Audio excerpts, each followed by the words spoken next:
she could actually get through her speech. So bear with me as I read her speeches that she wrote.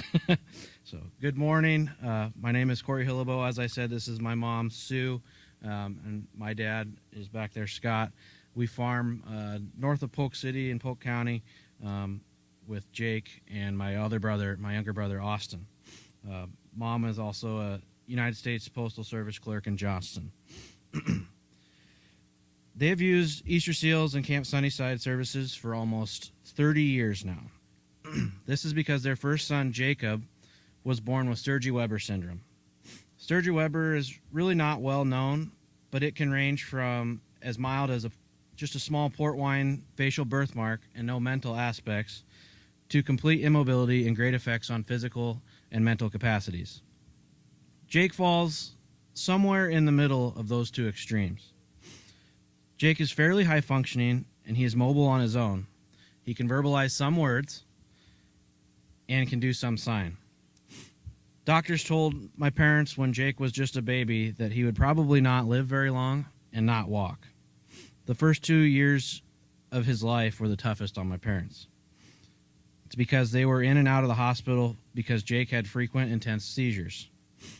Through great doctors and modern medicine, they were able to reduce his seizure numbers and now only has a very small episode maybe once every few months.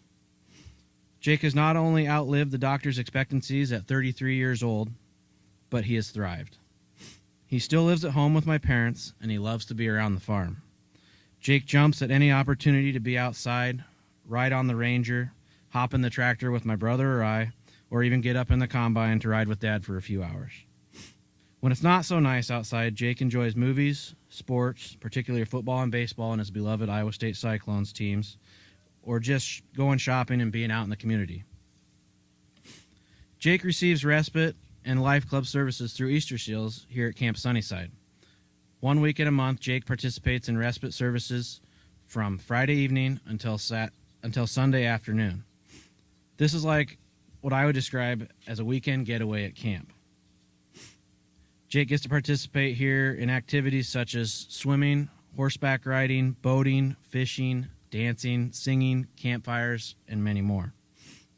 During the week, Jake receives supported community service through Life Club and Easter Seals. Here he does more structured activities in groups and takes trips throughout the community to places like fire stations, coffee shops, historical societies, and parks. Easter Seals and Camp Sunnyside has meant so much to not only Jake, but also has been a huge help for our family. We love having Jake around, but he provides some very unique challenges. When Jake attends Life Club during work days, it allows us to still have full-time jobs to help make ends meet. Also, the one weekend a month where Jake attends Camp Sunnyside for respite really helps out the family as well. One of Jake's challenges is he can't speak, but he does have quite a bit of understanding. You just have to go at his own pace. Easter Seals has helped him out in the process, and they have actually grown with him. When Jake was younger, he used to fight going to camp, but now he thoroughly enjoys attending the services. Through our almost 30 years with Easter Seals, we have noticed and are very thankful for the increases in the quality of staff, services, and facilities, and that's because of donors like you. I don't even know where we would be without Easter Seals, and frankly, it's hard to even fathom. We feel so fortunate to live within a reasonable distance from Camp Sunnyside and that Jake is to participate in the services. We'd like to thank you guys for everything you do.